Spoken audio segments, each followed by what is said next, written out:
Grand Whitmore Hotel was, in the spring of 2011, the kind of establishment that sold a version of itself as carefully as it sold room rates. It was not the city's most expensive hotel. It was positioned in a tier that catered to a specific demographic: successful business travelers who wanted elegance without ostentation, privacy without coldness, service that anticipated needs without drawing attention to the anticipation. The lobby communicated this through restraint: dark wood, muted carpets, lighting calibrated to be simultaneously welcoming and discreet. Staff were trained in a hospitality philosophy the general manager described in internal training documents as invisible competence. They saw everything. They appeared to notice nothing. On the morning of April 11th, 2011, the lobby functioned as the management interface for what was happening in the floors above it. The general manager, a 49-year-old Swiss national named Heinrich Brandt, received the call from housekeeping at 7:42 a.m. and made a series of decisions in the following 8 minutes that would shape everything that came after. He called the emergency services. He also called the hotel's parent corporation's legal department before he called the police. He also had his assistant begin pulling the sign-in logs for the previous 48 hours. He also, according to a former front desk employee who gave a statement to investigators 3 years later, told the overnight duty manager to say nothing to anyone until the hotel's communications director arrived. The communications director arrived 20 minutes before the police. She had been called before the police. This is the first thing you need to understand about the Grand Whitmore Hotel. The lobby knew how to manage a story before the story had fully formed. Room 412 at the Grand Whitmore Hotel was a standard deluxe king, 420 square feet, 1 king bed, a sitting area with a 2-seat sofa, a work desk, and a bathroom with a soaking tub. It was registered to a man named Bradley Ashworth, 44, the chief financial officer of a regional pharmaceutical distribution company who was in Chicago for a 2-day conference on supply chain compliance. Bradley Ashworth had checked in at 2:15 p.m. on April 10th. He had ordered room service at 6 p.m., a steak, a bottle of the hotel's house red, a dessert he did not finish. He had charged 2 additional items to the minibar between 9 and 10 p.m. He had, the key card access logs would show, not left the room after 9:43 p.m. He was found at 7:40 a.m. on April 11th, along with 2 other people. A woman named Denise Carver, 36, whose purse and identification were found in the room, but who had no reservation at the hotel and was not registered as a guest on Ashworth's room, and a man named Paul Westing, 41, who had checked into room 4142 doors down and who was found in a position that suggested he had moved from his own room to Ashworth's through the connecting door that the investigation later confirmed had been unlocked. All 3 were dead. The initial medical assessment, conducted by the paramedics who arrived at 8:11 a.m., attributed the deaths to acute carbon monoxide poisoning. The carbon monoxide detector in the room had been disconnected from its power source, and a faulty HVAC connection in the floor's ventilation system had, according to the hotel's maintenance records, been flagged as a potential issue in a routine inspection 14 months earlier and not repaired. The police investigation was opened at 8:40 a.m. and closed at 3:15 p.m. the following day. 48 hours and 35 minutes after the bodies were found. The official cause of death for all three: accidental carbon monoxide poisoning, structural equipment failure. The investigation produced a 15-page report, 15 pages for 3 deaths. The hotel's HVAC system was serviced by a contractor named Meridian Building Solutions, which had held the hotel's maintenance contract for 7 years. The carbon monoxide issue flagged 14 months before the deaths was documented in a Meridian service report dated January 2010.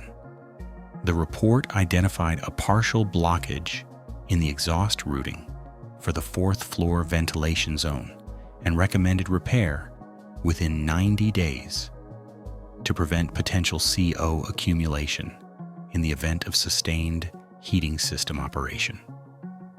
The repair had been deferred twice, once in March 2010, once in August 2010, each time with a maintenance log entry signed by the hotel's facilities manager citing budgetary constraints pending annual capital review.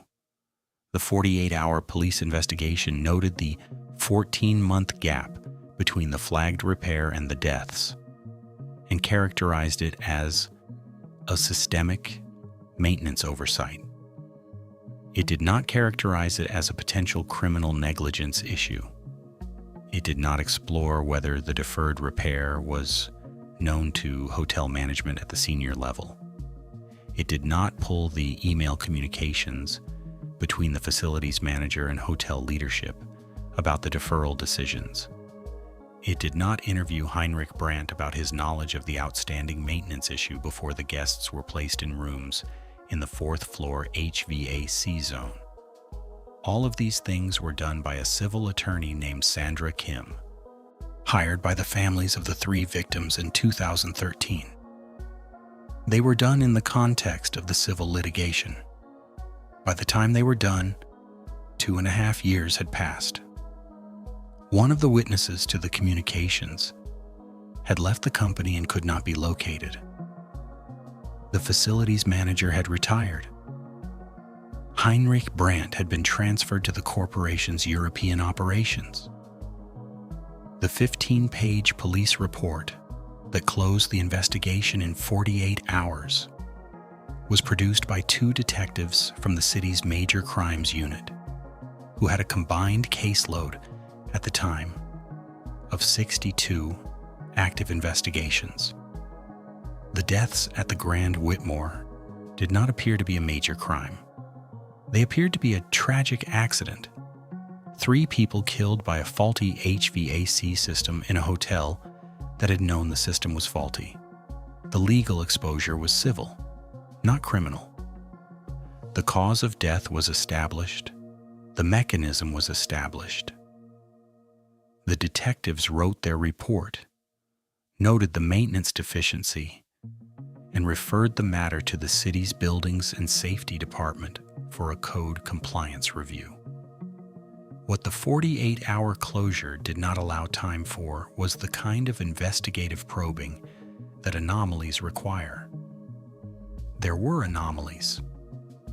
The carbon monoxide detector in room 412 had been disconnected from its power source. Hotel maintenance staff gave inconsistent accounts of whether this was standard practice for rooms under renovation. Room 412 was not under renovation. Paul Westing's presence in Ashworth's room, through a connecting door, raised questions about the circumstances of his death that were noted in the report and not pursued.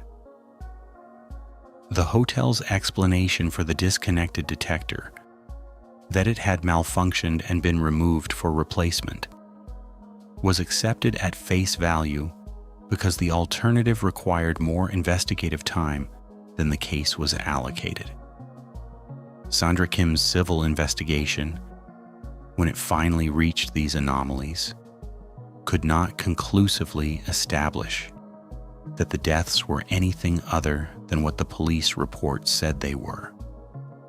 What it established was that the investigation had been too short to know. The hotel settled the civil cases for a total of $4.2 million, subject to a non-disclosure agreement that prevented the settlement terms from being publicly disclosed. The hotel's 4-star rating was maintained. It reopened 7 months after the deaths and has been operating continuously since. And there is a detail in this case that does not appear in the 15-page police report and was discovered by Sandra Kim's team during the civil investigation. The hotel's stairwell cameras, different from the elevator cameras and covering a different set of movement patterns through the building, recorded at 12:37 a.m. on April 11th. A figure descending from the 5th floor to the 4th floor via the emergency stairwell and entering the 4th floor corridor.